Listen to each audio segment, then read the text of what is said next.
and those balls aren't sufficiently busted because Ben's ass isn't on the floor. But welcome back! There's no time to explain. We have to do a game review for No Time to Explain from tinyBuild Games. This was actually originally a Newgrounds game.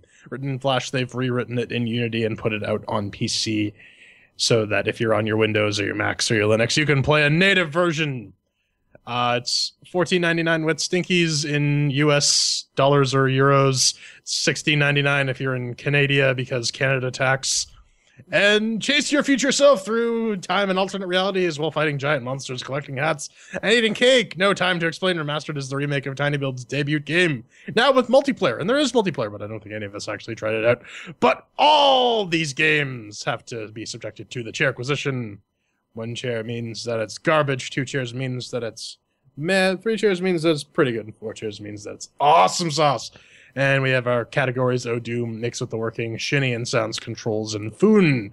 So let's kick this off. Then, did No Time to Explain make with the working? Surprisingly, Brad, it did on the octa-core 8150 4K displayed 980 powered SSD YOLO RAID Ubuntu 1404 LTS box of business. It actually ran. You know, considering it's a fucking Unity game. Progress. That's all I can say about that. So I'm going to give it the 4 chairs. See, I tried to update Macromedia Shockwave Player like 8 or 9 times before realizing that this is a native binary and you can just run it. And so on the Fedora 22 powered 64-bit AMD 1090T NVIDIA 980 powered 4K, fuck you, whatever the hell this system is, it gets 4 chairs. Because I didn't have to install Flash. Yeah, that's definitely a plus. On the AMD FX 8370E powered GTX 970 Strix backed with a Samsung, or 2 Samsung 850 EVOs in YOLO RAID, it ran stupidly well, no problems. Again, Unity, progress. This was on Aurora 21 64-bit, so 4 chairs. All right, so that's 4 chairs mixed with the working. Up next is Shanny and Sounds. Then, how did this Flash game just bring your system to its knees? He had a birthday this week, by the way. All right, here's the thing. This looks like a Flash game remade with Unity sauce. There's really no way to say that because, you know, Flash was vector-based and it kind of always scaled no matter how big or small you made it, Brad. And, well, that's pretty much the shinies. I mean, it looks like a Flash game that was ported to Unity, so it still kind of looks like a modern Flash game. Now, let's talk about the sounds. Well, the screaming guy is absolutely hilarious for about 5 fucking minutes. Then, like, shut up, please. Then you just put on Test Slayer, and you'll be done with it. Really, there's nothing to impress you here, audibly or visually. I mean, it looks like a freaking Flash game. It sounds like something you just want to cut off after 5 minutes and just play the damn game. So it's not busted. It's a thing. Middle of the road with the 2 chairs. Yeah, I mean, they very clearly just took the assets from the Flash game and dropped them into Unity. But you can't really expect all that much from that. Like Ven said, the guy screaming is funny until, well, it's repeat number 483,976, and you're just like, shut the fuck up. Yeah, I mean, I'm not gonna give it 1 chair because the graphics get the job done, and they're kind of cartoony, they're kind of cute, they're worth a laugh. I mean, it holds a solid 60 frames a second. Well, yeah, it's just crippling my 980 at 4K. Come on, you guys. So, 2 chairs? Yeah, 2 chairs. 2 chairs. All right. Well, maybe I'm the one with the nostalgia glasses for this one because I played it on Newgrounds in 2005. So did everyone else. Yeah, the graphics, they're exactly the same. There's really nothing new here.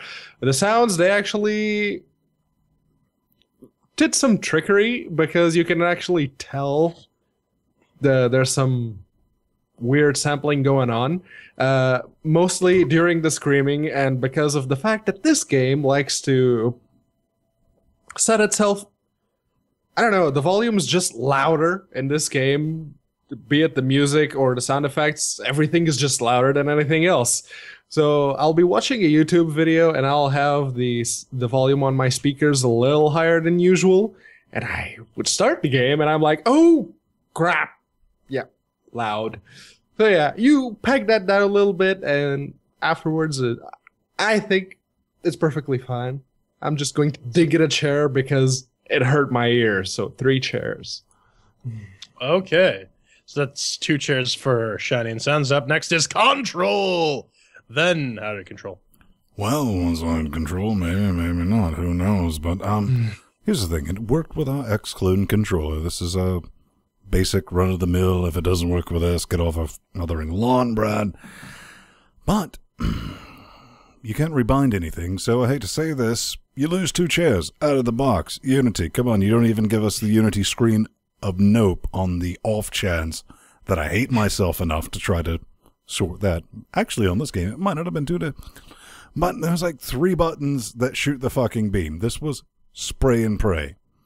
And it was mapped to spray and pray. I mean, you jump with left trigger over here. You run, and you kind of shoot. Sometimes this always shoots in whatever direction, but sometimes this button will shoot, and this button will shoot. Yeah, it's just bad, and you can't do anything to fix it. But you can rebuy them on the keyboard. And, I don't play platforms on the mothering keyboard. That's what they're called, platformers. I'm just saying that. Our keyboard Your keyboard's a platform. It's not broken. Technically, it works. I would have had a lot better time if I could have made some sense with the controls, and a lot of people who would like to sit around, maybe playing some multiplayer on the mothering Steam box, would have also a lot better time, Brad, if they could, but you get 2 chairs, period, and I'm being generous on that one. Yeah, no, I tried it with 3 different controllers, DualShock 3, DualShock 4. One didn't survive. Yeah, and the Xbox 360, which I have crushed in a fit of rage with this game. We'll get into that a little later in the fun section. But yeah, no, plug this guy.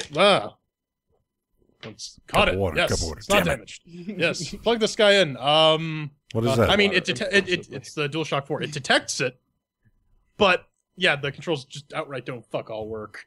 Fire doesn't work. Navigation, you can move left and right. You can't really jump. It's pretty fucking bad. I mean, it's what Ven described on the Xbox controller, and it's really fucked up. And really, those analog sticks on the Xbox controllers are not really accurate, or they're not really positioned at all to give you a good deal of accuracy, which kind of sucks when you're in the precision platforming segment. It's like, oh, I actually, there's a lot of Flappy Bird segments that really do not get helped with the Xbox's analog sticks. Yeah, unbindable controls. Keyboard and mouse requires a ton of flailing with the mouse. It's not looking too good, Brad. 2 chairs. Yeah, with the DualShock 2, which is currently plugged to the Steam box over there, it worked. I'm using Xbox DRV, and I have all those configs set up so that the DualShock 2 gets recognized as an Xbox 360 controller. It works. The mapping was all over the place. Mm-hmm. Why isn't the cross to jump as it should be? And yeah, sure, you want to have the right analog stick to have the fire. Yeah, that makes sense. But I mostly ended up playing it with the keyboard and the mouse. And you kind of need the keyboard and the mouse for some of the levels because you have, like Jordan said, you have to do a bit of the flailing around, trying to get to a specific platform, or if you're trying to go for the completionist run to get all the hats. Yeah. So many hats.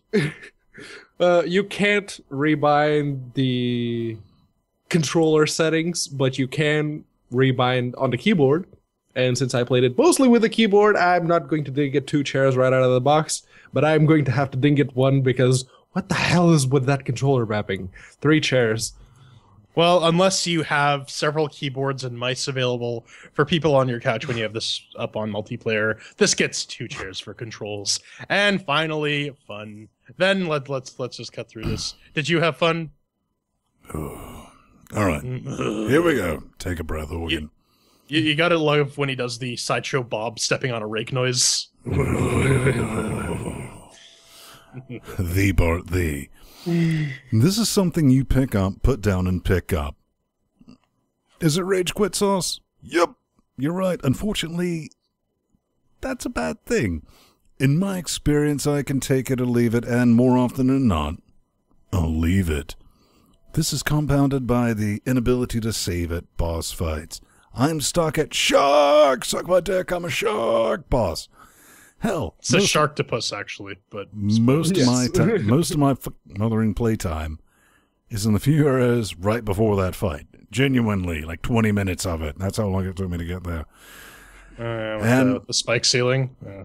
I can blow through that part until I get to shark and all that business. And here's the dice, Brad. Every time I'm in the mood organ to give the shark the business, I end up with a fistful of nope. Because I'm sick of the levels that I've played 1 billion times that I have to redo in order to get to them. Pick it up and put it down indeed. I put this business down at about an on, but maybe I'll go back to it. Maybe I won't. Full disclosure, they gave us the keys for this game. At 60 minutes in right now, if I had paid for this game, I would have asked for a refund. But it was kind of entertaining, you know, for free. And okay, let's say, all right, let's do a review of this business and all that. I didn't hate it. It's not broken. It is technically a functional game, so give it 2 chairs, kind of begrudgingly. Yeah, I mean, ultra hard platformers aren't really my day, so I'm not personally really good at them. I like Super Meat Boy. Yeah, it's not really my dice. My fingers are not that coordinated, and I really lack the patience to like sit down and learn each and every contour of every level, so I know the optimal path. I mean, like it caused me to nope one of my controllers, and I genuinely dislike these types of games, if only for the fact that they start getting really expensive as I go through controllers, breaking them out of sheer frustration. But I mean, I can recognize when one's competently done. I like the sense of humor in this game. It's very much a throwback to that classic Newgrounds style of humor. I mean, the gameplay is what it is. The controls don't really... I mean, if the controls were better, I might be a little more inclined to give it a better score, but really it gets 2 chairs just for being competent. No. Well, I can't call myself plagiarizo if I don't plagiarize something from Yahtzee Croshaw in some arbitrary amount of time. Shut the fuck up, George. I let you speak unimpeded, unhindered, so shut. Yeah, original thoughts. So, not giant Angry air quotes. gets shit done. The game. The levels are small. They usually don't overstay their welcome, but like Ven already mentioned, if you like put the game down and you exit the game, when you start it back up, you have to start from the beginning of that entire stage. And that can be kind of a pain in the ass, because the parts where you usually nope are around the boss fights. So, yeah. The